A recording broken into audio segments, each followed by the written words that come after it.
የመጽሐፍ ቅዱስ ሽፋን በመስጠት የተለያዩ ጻፍቶች የኢየሱስ ክብር ለመሸፈን እየሰሩ እንደሚገኙ ነብይ እዩ ጩፋ ተናገሩ። ግንቦት 20 2017 በነበረ መደበኛ ፕሮግራም 65 ነፍሳት ጌታ ኢየሱስ ክርስቶስን እንደ ግል አዳኝ አድርገው ተቀበሉ። ግንቦት 23 2017 ለሚደረገው የእናቶች ኮንፈረንስ የቅድመ ዝግጅት ስራዎች መጠናቀቃቸው ተገለጸ።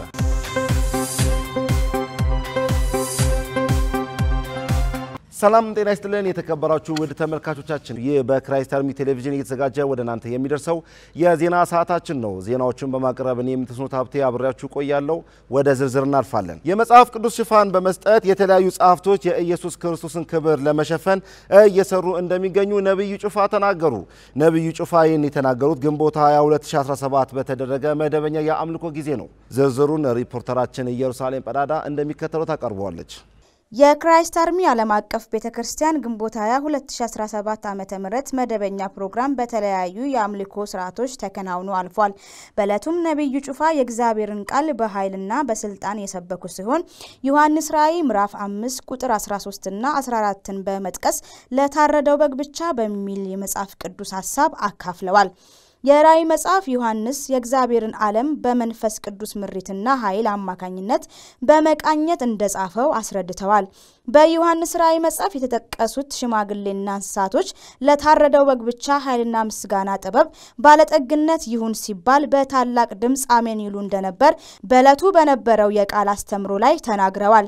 ሰዎች ለተለያዩ ፍጥሯንና ሰው ሰርቶ ለሚያስቀምጠው ተራ ቁሳቁስ የተለያዩ አምልኮ በሚሰጥበት በዚህ ዘመን የራእይ መጽሐፍ ግን በሰማይ ሆነ በምድር ከምድር በታች ሆነ ክብርና ምስጋና ሁሉ ለኢየሱስ ብቻ ይሁን የሚል ሐሳብ ግልጽ በሆነ ቋንቋ የተቀመጠ ሲሆን ለሌላ አማልክትና ፍጡራን የሚደረግ መስዋዕት መጽሐፍ ቅዱሳዊ ያልሆነ ተግባር ነው ሲሉ ነብይ እዩ ጩፋ ገልጸዋል። አሁን ላይ የተለያዩ መጽሐፍቶች መጽሐፍ ቅዱስን ሽፋን በማድረግ የበጉን ክብር ለመሸፈን የሚሞክሩ ኃይላት ስራቸውን የሚሰሩ እንዳሉ አስረድተው እግዚአብሔር ግን በክብሩ የማይደራደር አምላክ ስለሆነ ሁሉንም የልጁን ክብር ለመሸፈን የሚሞክር የትኛውንም ኃይላት እንደሚያጠፋ የመጽሐፍ ቅዱስን ሐሳብ አስተምረዋል።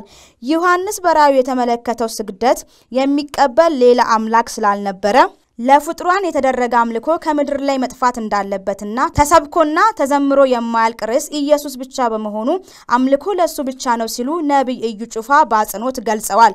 አክለውም ነብይ እዩ ጩፋ መጽሐፍ ቅዱስ የእግዚአብሔር ሐሳብ ብቻ ስለሆነ ለበጉ ይዘመር ሲባል ምክንያት መደርደር ሳይሆን አሜን ብቻ ነው የሚባለው ብለዋል።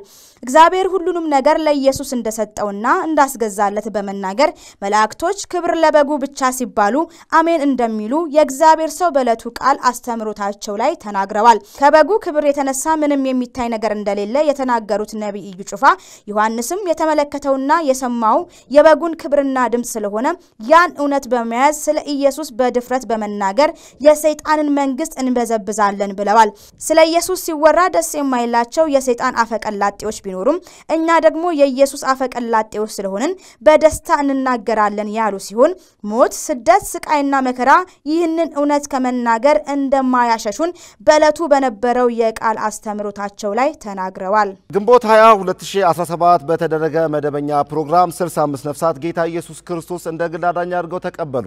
ጌታ ኢየሱስ ክርስቶስን እንደ ግል አዳኝ አድርገው በተቀበሉበት ወቅትም በርካታ ሰዎች ከአጋንንት እስራት ተፈተዋል።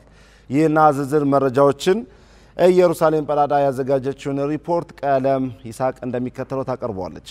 ግንቦት 20 2017 ዓመተ ምህረት ረቡዕ ከማለዳው ጀምሮ የነበረው መደበኛ ፕሮግራም በርካቶች ወደ እግዚአብሔር መንግስት መጨመራቸው ተገለጸ። በክራይስት አርሚ ዓለም አቀፍ ቤተክርስቲያን በቋሚነትና ትኩረት ተሰጥቷቸው ከሚሰሩ ስራዎች መካከል አንዱ አዳዲስ ነፍሳት ጥሪ ማድረግ እንደሆነ የሚታወቅ ነው። ግንቦት 20 2017 ዓመተ ምህረት በተደረገው የአምልኮ መርሃ ግብር ቀን ለአዳዲስ ነፍሳት በእግዚአብሔር ሰው ነብይ እዩ ጩፋ የቀረበ ሲሆን ከተለያዩ ሃይማኖት እንዲሁም ከባዕድ አምልኮ የመጡ 65 ሰዎች ጌታ ኢየሱስን እንደ ግል አዳኛቸው አድርገው ተቀብለዋል። ቤተክርስቲያን ሁሉ ጊዜ እንደምታደርገው አዳዲስ ነፍሳት የደህንነት ትምህርታቸውን እንዲማሩና የጥምቀት ስርዓት እንዲፈጽሙ ለማድረግ እያንዳንዱ ነፍሳት በኃላፊነት ተቀብላለች። በተያያዘ ዜና በተለያዩ ክፉ መንፈስ እስራት ውስጥ የነበሩ ነፃ መውጣታቸው የተገለጸ ሲሆን በትላንትናው ዕለት ረቡዕ ከማለዳ አንስቶ በነበረው መርሃ ግብር ከመተት፣ ከእባብ መንፈስ፣ ከእብደት መንፈስ፣ ከሞት መንፈስ፣ ከተለያየ የአጋንንት እስራት በርካቶች ነፃ ወጥተዋል። የእግዚአብሔር ሰው ነቢይ እዩ ጩፋ አጋንንቶችን በስማቸው እየጠራ እንዲወጡ በማዘዝ የጸለዩ ሲሆን አጋንንቶችም በታላቅ ድምጽ በመጮ ከያሉበት ስፍራ ራሳቸውን በማዋረድ ገልጧል። በአንዲት ወጣት ላይም የነበረ መንፈስ ራሱን የገለጠ ሲሆን ስራ እንዳትሰራ እንዳትማር አድርጊያታለሁ በመጨረሻም በመኪና አደጋ ለመግደል እቅድ ነበረኝ ሲል አጋንንቱ ራሱን በገለጠበት ወቅት ተናግሯል። የእግዚአብሔር ሰውም አጋንንቱን እንዲወጣ በማዘዝ ወጣቷ ነፃ ወጥታለች። በተጨማሪም ለታመሙት የእግዚአብሔር ሰው ነቢይ እዩ ጩፋ የጸለዩ ሲሆን ለእያንዳንዱ ሰው በጉባኤ ውስጥ በመግባት እጅ በመጫን ጸልየዋል። ለጉባኤ መጽናናት ሆኖ በእለቱ የነበረ መርሃ ግብር ተጠናቋል። ግንቦት 23 2017 ለሚደረገው የእናቶች ኮንፈረንስ የቅድመ ዝግጅት ስራዎች መጠናቀቃቸው ተገለጸ። ዘንድሮ ለስድስተኛ ዙር በክራይስት አርሚ ዓለም አቀፍ ቤተክርስቲያን ለሚደረገው የእናቶች ኮንፈረንስ ከሀገሪቱ ከሁሉም ክልሎች የተውጣጡና ከተለያዩ የዓለማችን ሀገሮች በርካታ እናቶች እንደሚመጡም ተመላክቷል። በክራይስት አርሚ ዓለም አቀፍ ቤተክርስቲያን በተደጋጋሚ እየተደረገ የመጣ ሲሆን በቀጣይም ተጠናክሮ እንደሚቀጥልና ለሀገር ለቤተክርስቲያን ለትውልድና ለአገልጋዮች በጸሎት የሚተጉ እናቶች እንደዚህ አይነት ጸጋ መካፈል እንደሚገባቸውም ታውቋል። ከዚህ ቀደም በነበሩት የእናቶች ኮንፈረንስ ላይ እናቶች ከሁሉም ክልሎችና ከተለያዩ የዓለማችን ክፍሎች በመምጣት ጸጋን መካፈል እንደቻሉና ለትውልድ በረከት መሆን እንደቻሉ ገልጸዋል። ዘንድሮም በሚደረገው ኮንፈረንስ ላይ በርካታ እናቶች ከሀገር ውስጥና ከሀገር ውጭ በመምጣት ከቀድሞ በተሻለ የእግዚአብሔር ጸጋ እንደሚካፈሉና ነቢይ ጩፋ በእለቱ በኃይል እንደሚያገለግሉ ከቤተ ክርስቲያኒቷ ባገኘነው መረጃ ለማወቅ ተችሏል። በዚህ ጉዳይ ላይ ተጨማሪ መረጃ ሊያደርሱን የቤተ ክርስቲያኒቱ አገልጋይ የሆኑት ወንድማችን ታጠቅ ማቴዎስ እዚህ ስቱዲዮ ድረስ ይገኛሉ። ከእርሱ ጋር ደግሞ ቆይታ እናደርጋለን።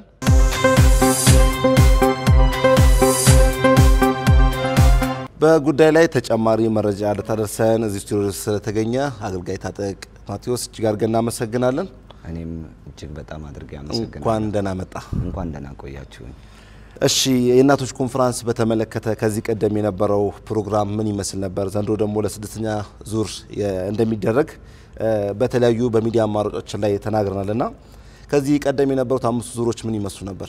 እጅግ በጣም አድርጌ አመሰግናለሁ።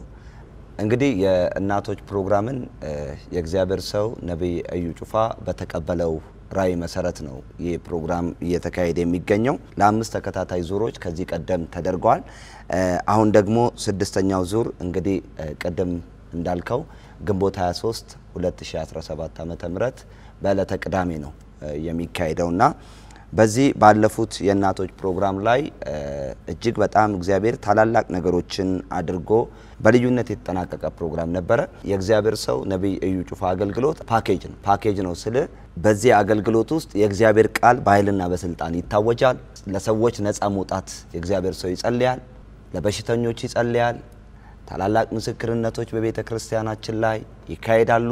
ሰፊ የሆነ ለመንፈስ ቅዱስ ኃይል የሚጸለይበት ፕሮግራሞች በዚህ በቤተ ክርስቲያናችን ላይ ይደረጋሉና በ5ቱ ፕሮግራሞች ልክ እንደዚሁ የእግዚአብሔር ሰው አንድም ሳያጎድል እነዚህን ፓኬጅ የሆኑ አገልግሎቶችን በእናቶች ፕሮግራም ላይ አገልግሏል። በእናቶች ፕሮግራም ላይ የእግዚአብሔር ሰው ከማገልገሉም ባሻገር በተለይ በ5ኛው ዙር ያለፈው 5ኛ ዙር ላይ ከሉቃስ ወንጌል በመውሰድ የሚያስገርሙ ሴቶች ይነሳሉ የሚል ነበር የእግዚአብሔር ሰው ያገለገለበት ርዕስ።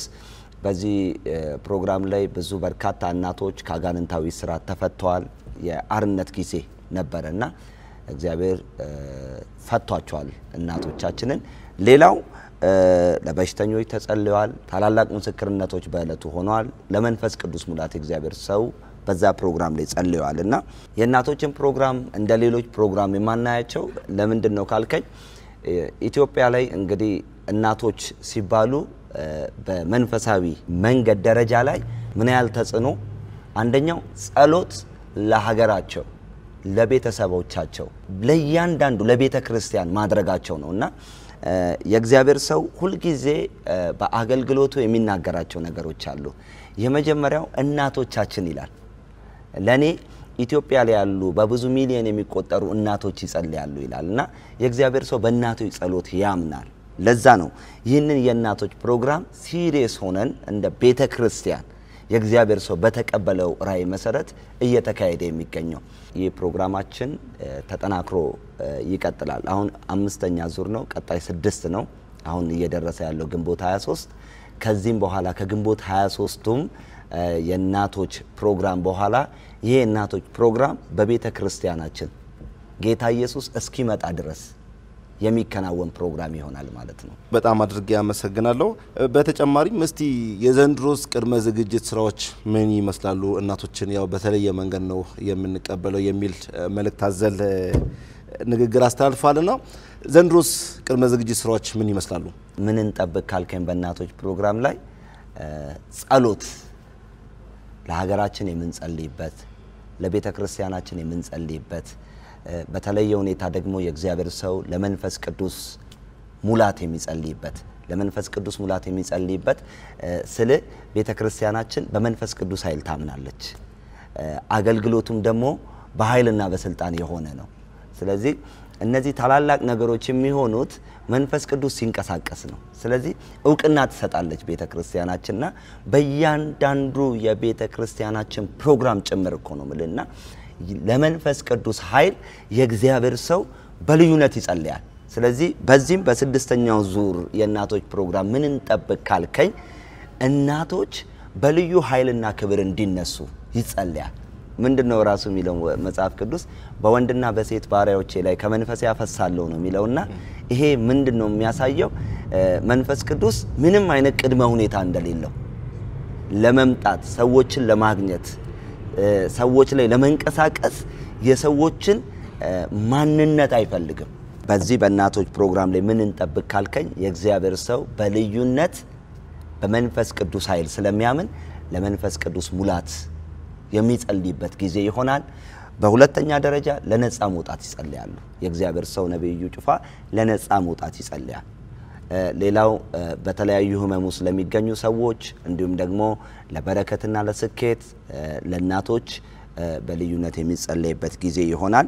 ስለዚህ እናቶቻችን በሀገር ውስጥና ከሀገር ውጭ የሚገኙ በሙሉ ግንቦት 23 2017 ዓ.ም ቅዳሜ ከማለዳው 12 ሰዓት ጀምሮ በዚሁ በክራይስት አርሚ ዓለም አቀፍ ቤተክርስቲያን አዲስ አበባ ኢትዮጵያ ላይ ተገኝተው ግንቦት 23 2017 ዓ.ም በዚሁ በክራይስት አርሚ ዓለም አቀፍ ቤተክርስቲያን ቅዳሜ ከማለዳው 12 ሰዓት ጀምሮ ፕሮግራማችን ስለሚጀምር እናቶቻችን ቦታ በመያዝ ይህንን ፕሮግራም እንድትካፈሉ በሀገር ውስጥና ከሀገር ውጪ ለምትገኙ እናቶቻችን በሙሉ በዚህ ስፍራ ላይ ተገኝታችሁ የእግዚአብሔርን በረከትና ኃይል እንድትካፈሉ ላሳስባችሁ ወዳለው።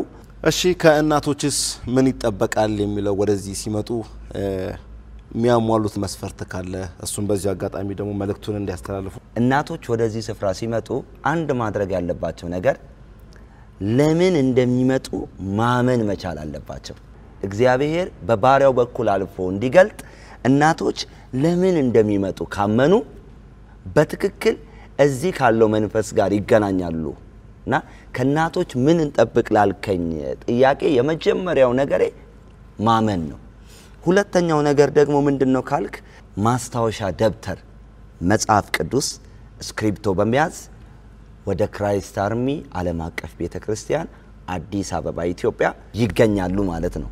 ሶስተኛው በኢትዮጵያ ሀገር ባህል ልብስ አምረውና ተውበው ከሀገር ውጪና ከሀገር ውስጥ የሚገኙ እናቶቻችን ቅዳሜ ከማለዳው 12 ሰዓት ጀምሮ ግንቦት 23 2017 ዓ.ም በሀገር ውስጥና ከሀገር ውጪ የምትገኙ የኢትዮጵያ እናቶቻችን በሙሉ በዚሁ በክራይስት አርሚ ዓለም አቀፍ ቤተክርስቲያን አዲስ አበባ ኢትዮጵያ በመገኘት በእግዚአብሔር ሰው ነብይ እዩ ጩፋ አልፎ የሚሰራውን መለኮታዊ አሰራር እንድትካፈሉ በዚህ አጋጣሚ ላሳስባችሁ ወዳለው። ጌታ ኢየሱስ ዘመናችሁን ይባርክ።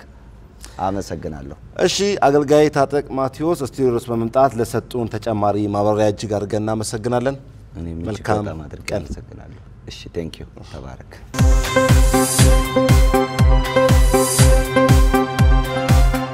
ክቡራትና ክቡራት ተመልካቾቻችን በክራይስት አርሚ ቴሌቪዥን ኢትዮጵያ ወደ እናንተ ሲደርስ የነበረው የዜና ሰዓታችን ይህን ይመስል ነበር። ከቀሪ ከክራይስት አርሚ የቴሌቪዥን ፕሮግራሞቻችን ጋር መልካም ቆይታ